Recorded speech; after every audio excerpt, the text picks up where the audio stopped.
आपका मेरे चैनल भक्ति का ज्ञान में हार्दिक स्वागत है। प्रिय भक्तगण, आज हम आपको एक कथा का श्रवण करा रही हूँ जो सुनने मात्र से आपके जीवन में सुख, संपत्ति और धन की वर्षा होगी। तो चलिए कथा को प्रारंभ करते हैं। माता पार्वती महादेव शिव से कहती है, घर की ये 5 वस्तुएं देने से आती है गरीबी। फिर माता पार्वती कहती हैं कि घर की ये 5 चीजें कभी दूसरों को नहीं देनी चाहिए। फिर महादेव शिव कहते हैं, कौन सी वह 5 वस्तुएं हैं जो नहीं देनी चाहिए। फिर माता पार्वती कहती हैं, आज आपको माँ लक्ष्मी की एक प्राचीन कथा सुनाने जा रहे हैं। इस कथा के माध्यम से आपको पता चल जाएगा कि एक स्त्री को अपने घर की कौन सी चीजें दूसरों को नहीं देनी चाहिए। जो भी स्त्री यह चीजें दूसरों को दे देती है, माँ लक्ष्मी उसके घर को छोड़कर चली जाती हैं। अगर आप यह कहानी सुन रहे हैं तो पूरा सुनिए। इस कथा को आधा अधूरा छोड़कर जाने की गलती मत करिएगा, क्योंकि इस पवित्र कथा को पूरा सुनने से मनचाहा फल की प्राप्ति होगी। इसलिए इस कथा को पूरा सुने। आप शिव भक्त हैं तो भोलेनाथ का अनादर ना करें। तो चलिए बिना देरी किए आपको वह प्राचीन कथा सुनाते हैं। पूर्व काल की बात है। मध्य देश में एक अत्यंत शोभामान नगरी थी। उस नगरी में एक सुप्रिया नाम की स्त्री अपने पति और सास ससुर के साथ निवास करती थी। सुप्रिया, जो सत्य धर्म का पालन करने में तत्पर और गृह कार्य में दक्ष थी। सुप्रिया का स्वभाव अत्यंत दयालु था। वह सदैव दूसरों की सहायता किया करती थी। सुप्रिया का पति सुशांत एक वैश्य था। उसकी अनाज की एक दुकान थी और वह बाजार में लोगों की जरूरत की चीजें बेचा करता था। सुप्रिया अपने पति से बहुत प्रेम करती थी। वह अपने पति को परमेश्वर मानकर उसकी सेवा करती थी। सुप्रिया रोज पति से पहले जागती थी, अपने घर का आंगन साफ करती थी, फिर रंगोली बनाकर आंगन सजाती थी। इसके बाद वह घर को साफ करती, स्नान आदि करके तुलसी को जल देती और देवी देवताओं की पूजा करती। इस तरह वह रोज अपने नित्य कर्म करती थी। सुप्रिया ने कभी किसी का अनादर नहीं किया। वह सभी से मधुर वाणी में बातें करती थी। सभी लोग सुप्रिया को देखकर कहते थे कि यह तो साक्षात लक्ष्मी के समान गुणों वाली स्त्री है। वह अपने परिवार का बहुत अच्छे से ख्याल रखती थी। इसके अलावा सुप्रिया दान धर्म करते समय कभी पीछे नहीं हटती थी। उसके द्वार पर जो भी याचक आता वह उसे दान दिए बिना नहीं भेजती थी। उसके द्वार से कोई खाली हाथ नहीं जाता था। जो भी भूखा उसके द्वार पर आता वह भरपेट भोजन करके ही लौटता था, जिससे सभी याचक अत्यंत प्रसन्न होकर उसे आशीर्वाद देकर लौट जाते थे। सिर्फ इतना ही नहीं, सुप्रिया अपने पड़ोसियों की भी मदद करती थी। उसके पड़ोस में जो भी गरीब और दुखी लोग रहते थे उन्हें वह रोजाना खाना दिया करती थी। पड़ोसियों को जो भी चीजें चाहिए होती सुप्रिया बिना सोचे समझे ही दे दिया करती थी। इस कारण से सुप्रिया के पड़ोसी भी उसका बहुत आदर करते थे। वे कहते थे, अरे ये सुप्रिया तो साक्षात देवी है। देवी अन्नपूर्णा ने ही सुप्रिया के रूप में जन्म लिया है। लोग जब भी सुप्रिया की तारीफ करते तो वे सभी उसके बारे में अच्छी बातें ही कहते। लेकिन लोगों की बातें सुनकर भी सुप्रिया ने कभी घमंड नहीं किया। वह उन सभी से आदर और सम्मान से ही बात करती थी। फिर एक दिन की बात है। सुप्रिया की एक पड़ोसन उसके घर आती है। सुप्रिया उसका स्वागत करती है और बड़े प्रेम से कहती है, हे बहन, हमारे घर में तुम्हारा स्वागत है। आज किस कारण से तुम्हारा मेरे घर पर आगमन हुआ है? यदि कोई वस्तु चाहिए तो तुम मुझसे मांग लो, मैं तुम्हारी अवश्य मदद करूंगी। सुप्रिया की पड़ोसन कहती है, बहन, आज मेरे घर पर बहुत से रिश्तेदार आए हैं और मैं उनके लिए भोजन बना रही हूँ। इसलिए मैं तुमसे चकला, बेलन और तवा मांगने आई हूँ। अगर तुम मुझे कुछ समय के लिए ये चीजें दे दोगी तो बड़ी कृपा होगी। मैं काम खत्म होते ही इन्हें लौटा दूंगी। सुप्रिया कहती है, अरे बहन, इसमें क्या बड़ी बात है? मुझे अभी चकला बेलन की जरूरत नहीं है। तुम इन्हें ले जा सकती हो। रुको, मैं अभी लाकर देती हूँ। फिर सुप्रिया रसोई में जाती है और चकला, बेलन और तवा लाकर पड़ोसन को देती है। पड़ोसन कहती है, बहन, तुम्हारा बहुत बहुत धन्यवाद। आज तुमने मेरा काम आसान कर दिया। मैं मेहमानों को भोजन कराकर तुम्हारा चकला बेलन जल्दी लौटा दूंगी। सुप्रिया कहती है, कोई बात नहीं बहन, जब तुम्हारा काम पूरा हो जाएगा तब लौटा देना। फिर पड़ोसन सुप्रिया का चकला, बेलन और तवा लेकर चली जाती है। कुछ समय बाद एक और स्त्री सुप्रिया के घर आती है। सुप्रिया उसका भी प्रेम से स्वागत करती है और पूछती है, पधारो बहन, आज तुम्हें मुझसे क्या काम है? संकोच मत करो और बताओ तुम्हें क्या चाहिए। मैं जरूर मदद करूंगी। तब वह स्त्री कहती है, हे बहन, मेरे घर में बहुत गंदगी हो गई है और मेरे पास साफ करने के लिए कुछ भी नहीं है, इसलिए मैं तुम्हारे पास झाड़ू मांगने आई हूं। अगर तुम्हें कोई समस्या नहीं हो तो कृपया मुझे अपनी झाड़ू दे दो, मैं अपना घर साफ करके तुम्हें लौटा दूंगी। सुप्रिया बिना सोचे कहती है, अरे बहन, बस झाड़ू ही तो है, इसमें क्या समस्या हो सकती है? तुम रखो, मैं अभी तुम्हें अपनी झाड़ू लाकर देती हूँ। इतना कहकर सुप्रिया घर के अंदर जाती है और झाड़ू लेकर आती है और उस स्त्री को दे देती है। वह स्त्री सुप्रिया की झाड़ू लेकर चली जाती है। फिर कुछ देर बाद एक और स्त्री सुप्रिया के घर आती है। सुप्रिया उसका भी बड़े प्रेम से स्वागत करती है। सुप्रिया कहती है, पधारो बहन, क्या बात है? आज मेरे घर पर किस कारण से आना हुआ? जो कुछ भी चाहिए निसंकोच होकर कहो, मैं तुम्हारी सहायता करने का प्रयास अवश्य करूंगी। तब वह स्त्री कहती है, हे सुप्रिया बहन, तुम बड़ी दयालु हो। मैंने तुम्हारे बारे में बहुत सुना है और तुम सभी की मदद करती रहती हो, इसीलिए मैं तुम्हारे पास एक छोटी सी मदद मांगने के लिए आई हूँ। सुप्रिया कहती है, हे बहन, संकोच मत करो, तुम्हें जो कुछ भी चाहिए मांग लो। यदि मेरे बस में होगा तो मैं मना नहीं करूंगी, मैं तुम्हारी सहायता अवश्य करूंगी। तब वह स्त्री कहती है, हे सुप्रिया बहन, आज मेरी बेटी को देखने के लिए लड़के वाले आ रहे हैं, इसीलिए मैं चिंता में हूँ। मेरे पास पहनने के लिए एक भी गहना नहीं है, तो मैं अपनी बेटी को क्या दूं? उसके पास पहनने के लिए अच्छे वस्त्र भी नहीं है, इसीलिए कृपा करके मुझे आप थोड़े गहने और वस्त्र उधार में दे दीजिए। केवल एक दिन के लिए जब लड़के वाले देखकर चले जाएंगे तो मैं तुम्हारे गहने लौटा दूंगी। उस पड़ोसन की बात सुनकर सुप्रिया कहती है, बस इतनी सी बात? हे बहन, तुम चिंता मत करो, तुम्हारी पुत्री मेरी छोटी बहन के जैसी है, उसकी सहायता मैं अवश्य करूंगी। मैं अभी तुम्हें मेरे गहने और साड़ी देती हूँ, जिसे पहनकर तुम्हारी पुत्री राजकुमारी लगेगी। फिर सुप्रिया अंदर जाती है, गहने और साड़ी लेकर आती है और उस पड़ोसन को दे देती है। वह पड़ोसन प्रसन्न होकर सुप्रिया के गहने और साड़ी लेकर चली जाती है। फिर शाम हो जाती है और एक अन्य पड़ोसन सुप्रिया के घर पर आती है। सुप्रिया उसका भी बड़े प्रेम से स्वागत करती है और कहती है, आओ बहन, आज किस वजह से मेरे घर आई हो? बताओ, मैं तुम्हारी कैसे मदद कर सकती हूँ? जो भी चाहिए बेझिझक कहो, मैं ज़रूर मदद करूँगी।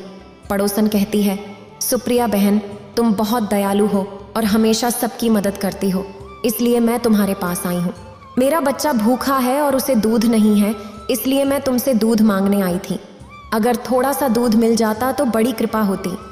सुप्रिया कहती है, अरे बहन, इसमें कौन सी बड़ी बात है? लो, अभी मैं तुम्हें दूध दे देती हूँ। सुप्रिया रसोई में जाती है, थोड़ा सा दूध लाती है और पड़ोसन को दे देती है। वह पड़ोसन खुशी खुशी दूध लेकर चली जाती है। इस तरह सुप्रिया अपने सभी पड़ोसियों की मदद करती है और खुशी खुशी घर का काम करने में लग जाती है। रात होते ही उसका पति घर लौट आता है। सुप्रिया अपने पति को प्रणाम करती है और उसकी खूब सेवा करती है। रात को दोनों पति पत्नी आनंद से सो जाते हैं। अगले दिन जब वे जागते हैं तो उन्हें एक बहुत ही बुरी खबर सुनने को मिलती है। एक आदमी दौड़ते हुए सुप्रिया के घर आता है और सुप्रिया के पति से कहता है, भाई, कल रात किसी ने आपकी दुकान लूट ली है, सारा माल गायब है। सुप्रिया का पति एकदम घबरा जाता है और दौड़ते हुए अपनी दुकान पर जाता है। वहां पहुंचकर वह देखता है कि सारा माल और धन चोरी हो चुका है। वह दुखी और निराश होकर घर लौटता है और सुप्रिया को सारी बात बताता है, जिसे सुनकर सुप्रिया बहुत दुखी हो जाती है। सुप्रिया कहती है, आप चिंता मत कीजिए, हमारे घर में अभी बहुत सारा धन रखा हुआ है, जिससे आप फिर से व्यापार शुरू कर सकते हैं। लेकिन जब सुप्रिया तिजोरी में देखती है तो वह भी पूरी तरह खाली होती है। सारा माल चोरी हो चुका था। यह देखकर सुप्रिया बहुत दुखी हो जाती है और समझ नहीं पाती कि यह कैसे हुआ। सुप्रिया का पति उस पर बहुत क्रोधित हो जाता है और पूछता है, सुप्रिया, सच सच बताओ, हमारे घर का सारा पैसा कहाँ गया? सुप्रिया कहती है, हे स्वामी, मैं घर पर ही थी, सारा धन तिजोरी में ही था। किसने इसे चुरा लिया मुझे नहीं पता। कृपया आप शांत हो जाइए, हम कोई ना कोई उपाय जरूर ढूंढ लेंगे। सुप्रिया का पति कहता है, ये जो तुम अनजान लोगों को घर पर बुलाकर खिलाती हो, उसी का नतीजा है। उन्हीं में से किसी ने हमारे घर का सारा पैसा चुरा लिया है। क्रोध में आकर सुप्रिया का पति उसे भला बुरा कहता है। सुप्रिया की सास भी उसे बहुत कोसती है और कहती है, तुम हमेशा इन पड़ोसियों को घर की चीजें देती रहती हो, बिना सोचे किसी की भी मदद कर देती हो। उन्हीं में से किसी ने सारा पैसा चुरा लिया है। घर के सभी लोग सुप्रिया को भला बुरा कहने लगते हैं।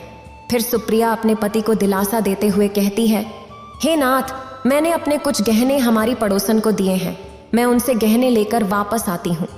फिर सुप्रिया उस गरीब पड़ोसन के घर जाती है तो देखती है कि वहां कोई नहीं होता।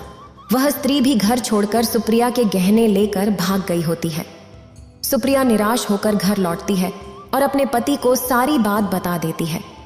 सुप्रिया की बात सुनकर उसका पति आग बबूला हो जाता है और सुप्रिया को भला बुरा कहने लगता है। सुप्रिया का पति कहता है, हे सुप्रिया, तुम बड़ी मूर्ख हो, तुम्हारे ही कारण हमारा सारा धन वैभव चला गया है। तुम्हारे दान देने की आदत के कारण ही हमारे ऊपर यह मुसीबत आन पड़ी है। अब तू इस घर में नहीं रह सकती, तू अभी इसी क्षण इस घर को छोड़कर चली जा। सुप्रिया कहती है, हे नाथ, आपके सिवा मेरा इस दुनिया में कोई नहीं है, मैं आपको छोड़कर कहाँ जाऊं। सुप्रिया का पति कहता है, तू कहीं भी जा, लेकिन अब इस घर में तू नहीं रह सकती। तेरे ही कारण मेरा सब कुछ बर्बाद हो गया है।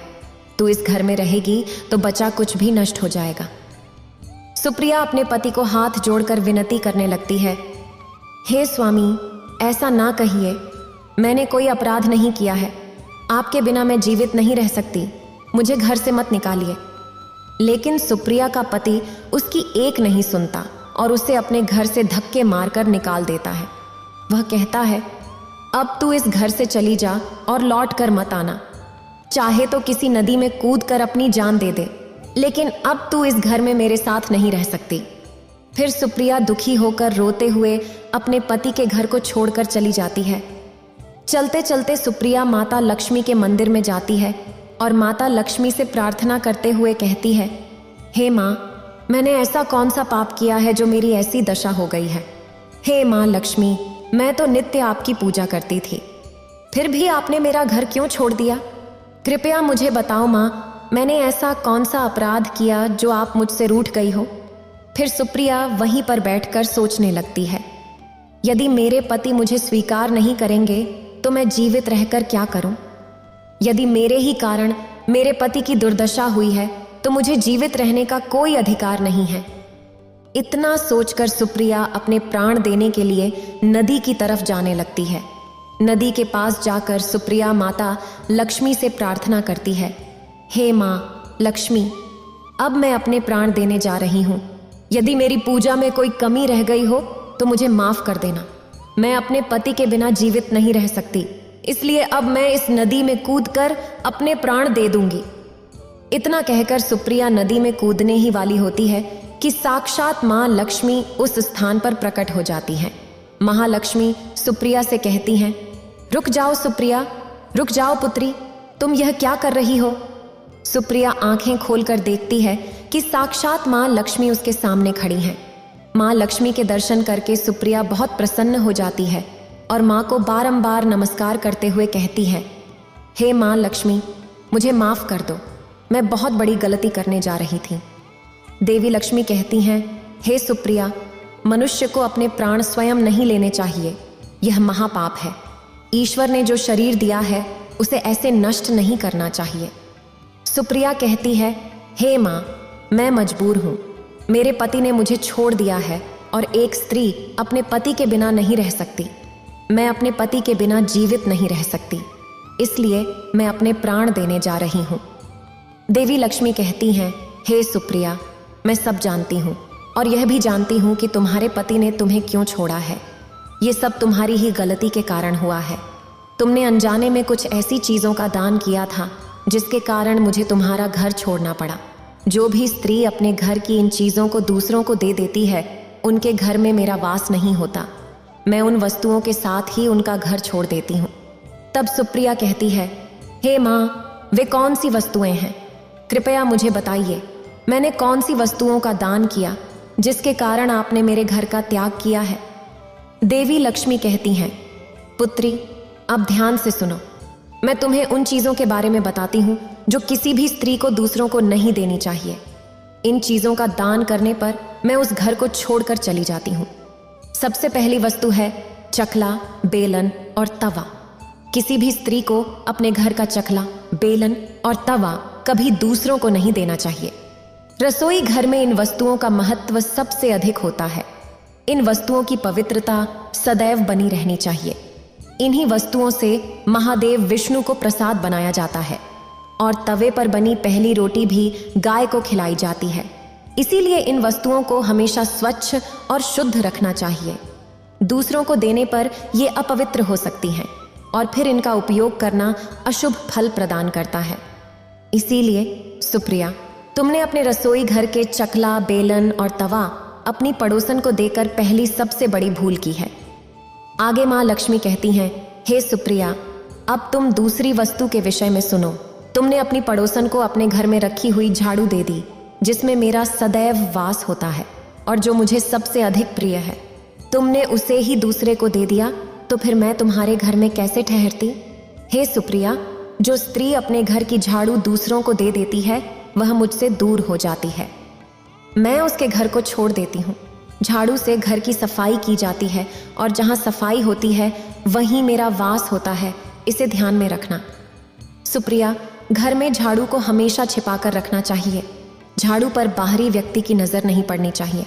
झाड़ू एक अत्यंत पवित्र वस्तु है, इसे पैर नहीं लगाना चाहिए और इससे कभी गंदगी साफ नहीं करनी चाहिए। माँ लक्ष्मी कहती हैं, हे सुप्रिया, अब तुम तीसरी वस्तु के बारे में सुनो, जो एक स्त्री को कभी दूसरों को नहीं देनी चाहिए। वह है आभूषण। एक स्त्री को अपने आभूषण कभी अन्य महिला को नहीं देने चाहिए। मैं सदैव ही आभूषणों में वास करती हूँ। स्त्री के 16 श्रृंगार में गहनों का बहुत अधिक महत्व होता है। एक विवाहित स्त्री को अपने आभूषण कभी अन्य स्त्री को पहनने के लिए नहीं देने चाहिए। जो स्त्री अपने आभूषण अन्य स्त्रियों को देती है उसके जीवन में दुर्भाग्य आता है। हे सुप्रिया, अब मैं तुम्हें चौथी वस्तु के बारे में बताती हूँ। किसी भी मनुष्य को शाम हो जाने के बाद कभी सफ़ेद रंग की वस्तुओं का दान नहीं करना चाहिए, लेकिन तुमने शाम के समय दूध का दान किया था। शाम को दूध का दान करने से जीवन में दुर्भाग्य आता है। शाम को सफ़ेद रंग की चीज़ें दान करने से मनुष्य के जीवन में अशुभ काल आता है। माँ लक्ष्मी कहती हैं, हे सुप्रिया, अब मैंने तुम्हें उन सभी वस्तुओं के बारे में बता दिया है जिनका कभी दान नहीं करना चाहिए। ये वस्तुएं कभी दूसरों को दान या सहयोग में या उपयोग के लिए नहीं देनी चाहिए। सुप्रिया कहती है, हे माँ लक्ष्मी, मुझसे बड़ी भूल हो गई। मैं इन बातों से अनजान थी। कृपया मुझे क्षमा करो और अब मुझे प्रायश्चित करने का उपाय बताओ। देवी लक्ष्मी कहती हैं, हे सुप्रिया, तुमने प्रायश्चित पहले ही कर लिया है, इसलिए अब तुम अपने घर लौट जाओ। मैं तुम्हें तुम्हारा संपूर्ण वैभव और धन संपत्ति लौटा देती हूँ। इतना कहकर माँ लक्ष्मी वहाँ से अंतर ध्यान हो जाती हैं। फिर सुप्रिया माँ लक्ष्मी को धन्यवाद करती है और घर की तरफ जाने लगती है। तभी उसका पति उसे ढूंढते हुए आता है। वह सुप्रिया के पास आकर उससे क्षमा मांगता है और कहता है, हे सुप्रिया, मुझे माफ़ करो। मैंने तुम्हें बहुत भला बुरा कहा था।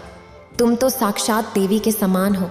माँ लक्ष्मी की कृपा से हमें अपना सारा धन और वैभव वापस मिल गया है। जिन लोगों ने हमारा धन लूटा था उन्होंने हमारा धन लौटा दिया और तुम्हारा नाम लेते हुए क्षमा मांग ली है। यह सुनकर सुप्रिया बहुत प्रसन्न होती है और अपने पति के साथ घर लौट जाती है। माँ लक्ष्मी की कृपा से सुप्रिया के घर में फिर से सुख समृद्धि आती है और उसके बाद से सुप्रिया ने अपने घर की ये 4 चीज़ें कभी दूसरों को नहीं देती हैं। उसी नगर में रामलाल नाम का एक दर्जी अपनी पत्नी गायत्री और बेटी पड़ी के साथ रहता था। पड़ी का रंग सांवला था, इसलिए उसके लिए कोई भी रिश्ता नहीं मिल रहा था। इसी कारण रामलाल और गायत्री परेशान थे। रामलाल, मैंने कुर्ता पजामा सिलने दिया था, तैयार हो गया क्या? बस एक पक्की सिलाई करनी बाकी है श्यामलाल जी। अच्छा, फिर मैं लड़का भेजूंगा, उसी के हाथ दे देना। शाम को शादी में जाना है, इसलिए थोड़ी देर में करके दे दो। और पड़ी के लिए कोई रिश्ता मिला या नहीं? कहाँ मिला श्यामलाल जी, बहुत जगह बोल रखा है, बाकी मैंने तो महादेव पर छोड़ रखा है। वहीं मेरी बेटी का अच्छा भविष्य तय करेंगे। बात तो ठीक है, पर तुम्हारी बेटी का रंग सांवला है, इतनी आसानी से लड़के सांवले रंग रूप की लड़की के लिए मानते नहीं हैं। इसलिए जब तुमने मुझे कहा था, मैंने भी इस बारे में किसी से कोई बात नहीं की। अच्छा चलता हूँ, कपड़े भिजवा देना है। रामलाल देखता है श्यामलाल की बातें पड़ी सुन चुकी है, इसलिए उसने बात बदलनी चाहिए। अब पड़ी बेटी तो श्यामलाल की बातों का बुरा नहीं मानना, वो तो बस। बापू, मुझे पता है मेरे कारण आपको कितना सुनना पड़ता है, सब कितनी बातें बनाते हैं, मुझे अच्छा नहीं लगता। ना बिटिया, ना ऐसा कभी मत सोचना, तू तो हमारी जिंदगी से बढ़कर हमें प्यारी है। मैं भी आप दोनों से बहुत प्यार करती हूँ बापू। अच्छा लाओ कुछ कपड़े, मैं सिल देती हूँ, आप थक गए होंगे। पड़ी का उदास चेहरा देखकर रामलाल उस समय चुप हो जाता है। पड़ी कपड़े सिलने लगती है। पड़ी भी रामलाल की तरह बहुत अच्छे कपड़े सिलती थी। एक दिन उस नगर के राजकुमार का जन्मदिन था, जिसमें पूरे नगर को न्योता दिया गया था। सुनो सुनो नगरवासियों, ध्यान से सुनो। राजकुमार बलबीर सिंह के जन्मदिन की खुशी में पूरे नगर को दावत का न्योता दिया जा रहा है। राजा उदयवीर सिंह और रानी शकुंतला अपने बेटे बलबीर सिंह का 25वां जन्मदिन धूमधाम से मना रहे हैं।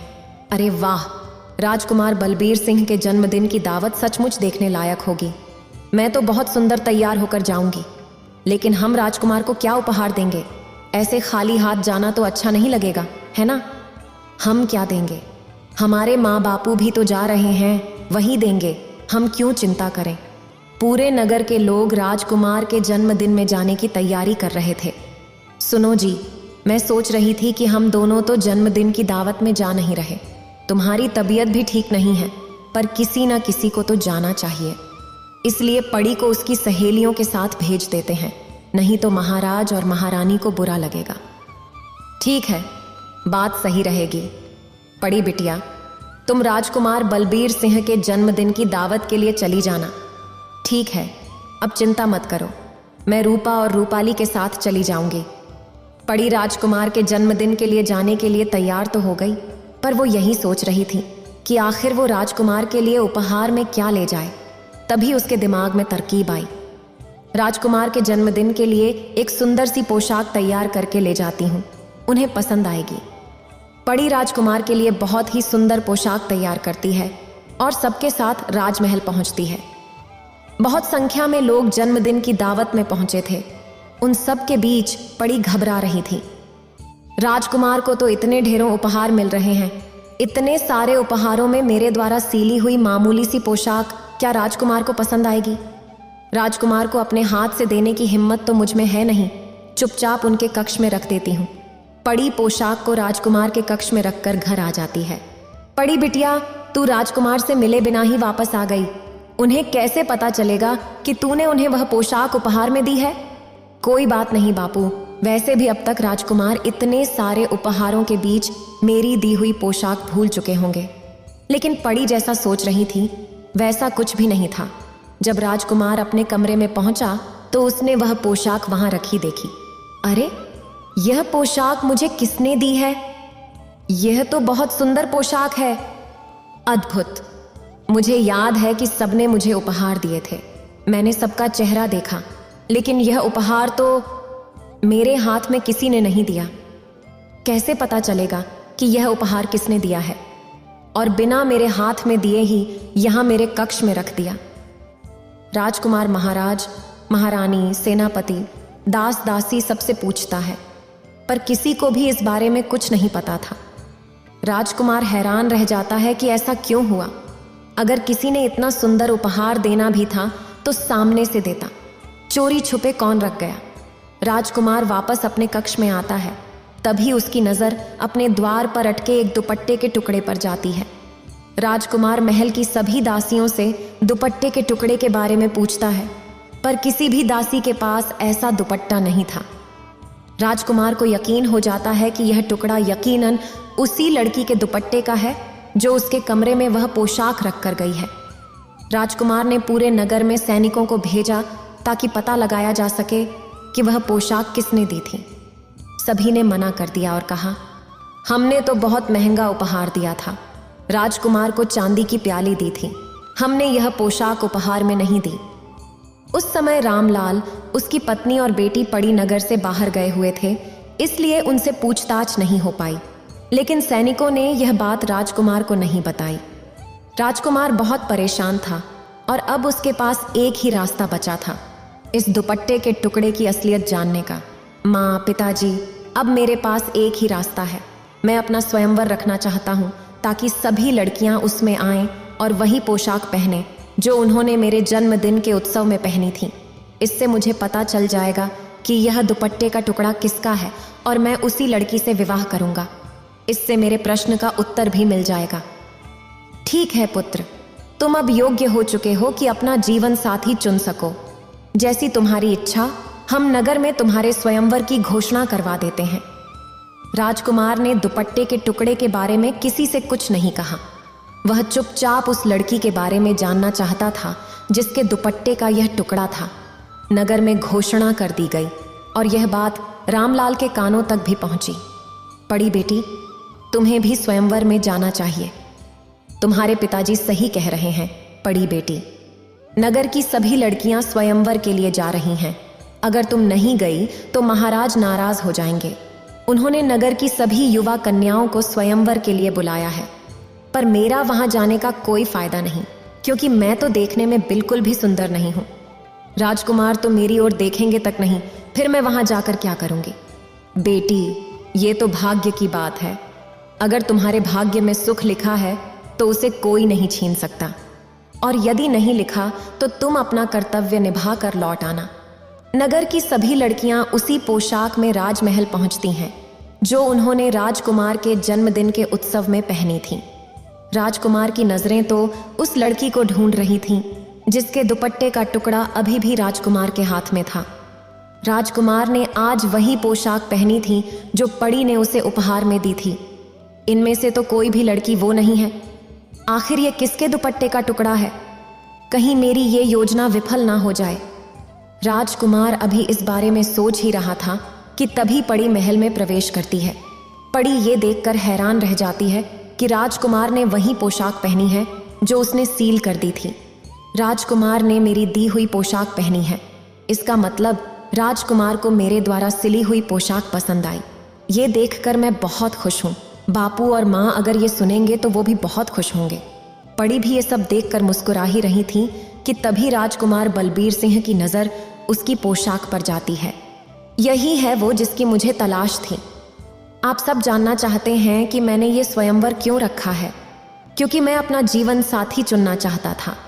जिस लड़की की मुझे तलाश थी, आज वो मेरे सामने खड़ी है। मैं उसका नाम तो नहीं जानता, पर आज जो पोशाक मैंने पहनी हुई है उसी लड़की ने मुझे उपहार में दी थी। सब लड़कियां एक दूसरे का चेहरा देख रही थीं, क्योंकि उनमें से किसी ने भी ये पोशाक राजकुमार को नहीं दी थी। पड़ी तो सच जानती थी। वो हैरान रह जाती है। राजकुमार उसकी ओर बढ़ता है और उसका हाथ थाम लेता है। राजकुमार, मैं आपके लायक नहीं हूं। आपको तो मुझसे भी सुंदर लड़कियां मिल जाएंगी। पड़ी, प्रेम तो दिल से होता है। मैं तो उसी पल ही तुम्हें अपना दिल दे बैठा था जब मैंने इस पोशाक को देखा। वो तो तुम्हारे दुपट्टे का टुकड़ा दरवाजे में अटका हुआ था, तभी मुझे तुम्हारे बारे में पता चला, वरना मैं तो सच्चाई जान ही नहीं पाता। और मेरी नज़रों से देखो, तुम मेरे लिए दुनिया की सबसे खूबसूरत लड़की हो। पड़ी अपने दुपट्टे की ओर देखती है जो किनारे से फटा हुआ था। वहां खड़ी सभी लड़कियां हैरान रह जाती हैं। राजकुमार बलबीर सिंह की बातें सुनकर पड़ी की नजरें शर्म से झुक जाती हैं। उसके पश्चात रामलाल और गायत्री को दरबार में बुलाया जाता है। फिर शुभ मुहूर्त में पड़ी और राजकुमार बलबीर सिंह का विवाह संपन्न होता है। आज पड़ी के जीवन में दुनिया की सारी खुशियां थीं। उसी नगर में रंजू अपने माता पिता और छोटे भाई के साथ राजनगर में रहती थीं। रंजू को बचपन से ही सिलाई कढ़ाई करने का बहुत शौक था। गृह विज्ञान की परीक्षा में जब 10वीं कक्षा में उसके सिलाई में सबसे ज्यादा नंबर आए तो वो अपनी माँ शांति से बोली, माँ, ये देखो मेरे गृह विज्ञान की परीक्षा में सबसे ज्यादा नंबर आए हैं। मैम बोल रही थी, मैंने सबसे सुंदर फ्रॉक सिली है। अरे वाह, ये फ्रॉक तो सचमुच बहुत ही सुंदर है। स्कूल की पढ़ाई के बाद रंजू एक दिन अपनी माँ से बोली, माँ, मैं कॉलेज की पढ़ाई के साथ साथ सिलाई भी सीखना चाहती हूँ। मेरी सहेली प्रिया के घर के पास एक बुटीक है जो 500 रुपये महीने में सिलाई सिखाते हैं। 6 महीने का कोर्स है, करने दो ना माँ। पर बिटिया, तेरे पिताजी नहीं मानेंगे। वो यही बोलेंगे कि तेरी और सुनील की स्कूल और कॉलेज की फीस बहुत ज्यादा है। माँ, पैसे मैं जोड़ लूंगी, तुम बस सीखने का हाँ बोल दो प्लीज। ठीक है, चल सीख ले। रंजू अपनी पॉकेट मनी से बचा बचा कर पैसे जोड़ लेती थी। उसने अपने लिए सब खर्च बंद कर दिए। पैसे जोड़कर बुटीक से 6 महीने की सिलाई का कोर्स सीख लेती है। अब रंजू घर पर भी कपड़े सिलकर तैयार करती थी। ये ले सुनील, तेरे लिए नई कमीज सिली है, कैसी लगी? दीदी, ये बहुत सुंदर शर्ट है। वाह दीदी, आप तो दर्जी बन गई हो। कुछ समय बाद गौरव नाम के लड़के का रंजू के लिए रिश्ता आता है। गौरव अपनी माँ रेशमा के साथ रहता था और एक प्राइवेट कंपनी में नौकरी करता था। रंजू की शादी गौरव के साथ हो जाती है और उसका शादी के बाद एक प्यारा सा बेटा सुनील होता है। एक दिन, बेटा तुम फिर से गर्भवती हो, ज्यादा काम मत किया करो, अपना ध्यान रखो। आज पानी नहीं आया, इसीलिए नेमा आंटी से पानी भरकर लाई। रंजू, माँ सही कह रही है, अपना ख्याल रखा करो। वैसे भी मैं 3-4 दिनों के लिए ऑफिस के काम से मुंबई जा रहा हूँ, अपना ध्यान रखना। मेरा जाना जरूरी ना होता तो मैं तुम्हारे पास ही रहता। सोनू जी, मेरी डिलीवरी का भी वक्त नजदीक है और आप। कोई बात नहीं रंजू, माँ है तुम्हारी देखभाल के लिए। पापा, आप मेरे लिए मुंबई से क्या लाओगे? मैं तुम्हारे लिए ढेर सारे खिलौने लाऊंगा, ठीक है? गौरव ऑफिस के काम से फ्लाइट से मुंबई चला जाता है। रास्ते में गौरव का प्लेन क्रैश हो जाता है, जिसमें गौरव के साथ बहुत से लोग मारे जाते हैं। उधर सुनील, पहले अपने स्कूल का होमवर्क करो, बाद में टीवी देखना। मम्मी, बस थोड़ी देर कार्टून देखने दो ना। अभी अभी खबर मिली है कि मुंबई जाने वाला प्लेन रास्ते में ही क्रैश हो गया है, जिसमें बहुत से यात्री मारे गए हैं। प्लेन क्रैश में गौरव का देहांत हो जाता है। रंजू की तो मानो जिंदगी पर दुखों का पहाड़ टूट गया। बूढ़ी सास, छोटा बेटा और एक वो जिसने अभी तक दुनिया में जन्म ही नहीं लिया। ये क्या हो गया महादेव? मेरा बच्चा ऐसा नहीं हो सकता। मेरे गौरव को कुछ नहीं हो सकता माँ जी। गौरव हम सबको छोड़कर चले गए माँ जी। रंजू सुनील के हाथों गौरव का अंतिम संस्कार करती है। कुछ दिनों बाद रंजू की एक बेटी पैदा होती है। अब रंजू पर 3 जिम्मेदारियां थीं। माँ, मैं क्या करूं? गौरव के जाने के बाद मैं टूट गई हूं। सुनील रोज पापा पापा करता है और रोता है। रंजू, क्या मैं कुछ पैसे भिजवा दूं सुनील के हाथ? माँ, पिताजी तो वैसे ही परेशान हैं। घर का किराया, सुनील की पढ़ाई, घर खर्च। प्लीज उन्हें कुछ मत कहो माँ। रंजू, बच्ची है ना, सब ठीक हो जाएगा। मेरी बच्ची, हिम्मत रख। रंजू बहुत परेशान रहने लगी थी। पैसों की तंगी की वजह से धीरे धीरे जोड़े हुए पैसे भी रंजू के पास खत्म होने लगे थे। मायके में पहले ही पिता पर परिवार का बोझ था, इसलिए रंजू ने अपनी परेशानी का बोझ डालना उचित नहीं समझा। मम्मी, अब आप मुझे पहले की तरह आइसक्रीम और पिज्जा खाने नहीं ले जाती हो। मुझे ये दाल चावल नहीं खाने। मेरे बच्चे, थोड़ा सा खा ले। मैं तुझे तेरे जन्मदिन पर तेरी पसंद का सब कुछ खिलाऊंगी, प्रॉमिस। रंजू बहू, आज तुमने सुनील को झूठा दिलासा दे दिया, अब उसकी इच्छा पूरी कैसे करोगी? रंजू दुखी हो जाती है। तभी गुड़िया रोने लगती है। माँ जी, आप गुड़िया को संभालना जरा, मैं इसके लिए बाजार से दूध लेकर आती हूँ। रंजू दूध लेने जाने लगती है, तभी एक आदमी आ जाता है। नमस्ते मैडम जी, मेरा नाम आकाश है। जी नमस्ते, कहिए क्या काम है? पिछले 3 महीने से आपके फ्लैट का किराया नहीं पहुंचा है। मैंने सोचा खुद लेने आ जाता हूँ। आरएस 60,000 आपका 3 महीने का किराया है, आरएस 20,000 महीना के हिसाब से। आकाश जी, मुझे थोड़ा सा वक्त दे दीजिए, मैं किराया दे दूंगी। देखिए मैडम, मैंने पहले ही 3 महीने से कुछ नहीं बोला। अब मेरा पैसा चुकाओ, और अगर इतने महंगे किराए के फ्लैट में नहीं रह सकते तो मेरा फ्लैट खाली कर दो। मेरे पास और भी किराएदार आ रहे हैं जो अच्छा किराया देने को तैयार हैं। रंजू अपना सोने का मंगलसूत्र बेचकर आकाश के फ्लैट का किराया भरती है और फ्लैट खाली कर देती है। रंजू बच्चों और सास को लेकर दिल्ली आ जाती है। वहां एक बस्ती में उसे आरसी 15 किराए का एक कमरे का मकान मिल जाता है। माँ जी, मैं पड़ोस में लगे सरकारी नल से पानी भरकर लाती हूँ। अरे भैया, 800-700 की लेनी है तो ले लो, वरना अच्छी खासी सिलाई मशीन है मेरी। वो तो उम्र के साथ अब नजर कमजोर हो गई है, वरना अपनी उम्र में मैं थोड़ा बहुत उधड़ा सीली लेती थी। रहने दो माँ जी, मुझे नहीं लेनी, 500 से ज्यादा नहीं दूंगा। इसके जंक खाई सिलाई मशीन है, रहने दो, मुझे नहीं बेचनी। महिला सिलाई मशीन वापस अपने पास रखने लगती है। तभी अम्मा जी, क्या ये सिलाई मशीन आप मुझे बेच सकती हो? मैं आपको 700 रुपये दे देती हूँ। पहले तो इस गली में तुम्हें नहीं देखा, इस एरिया में नई आई हो क्या जी? अम्मा जी, मेरा नाम रंजू है, पहले मेरठ रहते थे, 2 दिन पहले ही दिल्ली आई हूँ। अच्छा, वैसे मेरा नाम सुशीला है। तुम ये मशीन खरीदना चाहती हो? ठीक है, पर तुम कुछ परेशान दिखाई दे रही हो। सुशीला रंजू के पड़ोस में ही रहती थी। रंजू अपने दुख को दबाए घूम रही थी। सुशीला के पूछने पर रंजू रो पड़ी और उसके दुख का सारा गुब्बार सुशीला के आगे फूट पड़ा। तुम रो मत रंजू, एक काम करो, तुम ये सिलाई मशीन ले लो और अपना दर्जी का काम शुरू करो। मैं तो वैसे भी ये मशीन बेचने वाली थी, अब तुम्हारे काम आ जाए, इससे बड़ी क्या बात होगी। बहुत बहुत धन्यवाद अम्मा जी। सुशीला बहुत ही नेक दिल की महिला थी। रंजू ने सारी बात अपनी सास को बताई। 2 दिन बाद, अरे रंजू बिटिया कहाँ हो? अरे अम्मा जी, आप? माँ जी, ये सुशीला अम्मा है। रंजू, ये मेरी भाभी हैं, रहने आई हुई हैं। साड़ी के साथ का ब्लाउज और पेटीकोट शाम तक कोई दर्जी सिल नहीं रहा, रात को इन्हें शादी में जाना है। क्या तुम ये ब्लाउज और पेटीकोट शाम तक सिल दोगी? जी अम्मा जी, मैं दोपहर तक ही आपका ये काम कर देती हूँ, आप फिटिंग भी चेक कर लेना। रंजू ने दोपहर तक ब्लाउज और पेटीकोट सिलकर तैयार कर दिया। अम्मा जी, ये आप एक बार फिटिंग चेक करवा लीजिए। रंजू की भाभी ने ब्लाउज और पेटीकोट की फिटिंग चेक की और बहुत खुश हुई। फिटिंग देखकर बहुत अच्छा लगा। ये बता, मेरी दर्जी बहू की पहली सिलाई के कितने पैसे हुए? अम्मा जी, आपने मेरे लिए इतना कुछ किया है, आपसे पैसे कैसे ले सकती हूँ? नहीं रंजू बेटा, फिर भी तूने मेहनत की है। अच्छा, ये आज 200 रख, भाभी की तरफ से सिलाई के। रंजू, सुशीला बहन वाकई में बहुत अच्छी हैं। धीरे धीरे सुशीला और भी मोहल्ले की औरतों को रंजू के पास लाने लगी। आज पड़ोस की सभी औरतें अब रंजू से ही कपड़े सिलवाती थीं। धीरे धीरे रंजू के पास सिलाई का काम आने लगा। सुशीला को तो मानो महादेव ने रंजू की मदद के लिए ही भेजा था।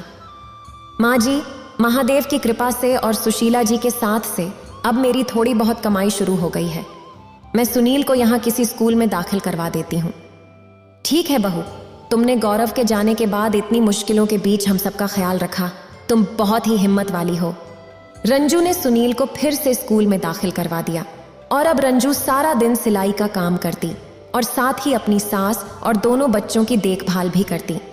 जिंदगी के संघर्षों के बीच जीना रंजू सीख चुकी थी और गौरव के जाने के बाद रंजू ने खुद को संभाल कर परिवार को भी संभालना और अपनी मेहनत से सिलाई के काम से घर को चलाना शुरू कर दिया। इतना कहकर माता पार्वती इस कहानी को समाप्त करते हैं। अगर आपको ये वीडियो अच्छी लगी हो तो लाइक करें और शेयर करें और मेरे चैनल भक्ति का ज्ञान को सब्सक्राइब करें। आपका धन्यवाद।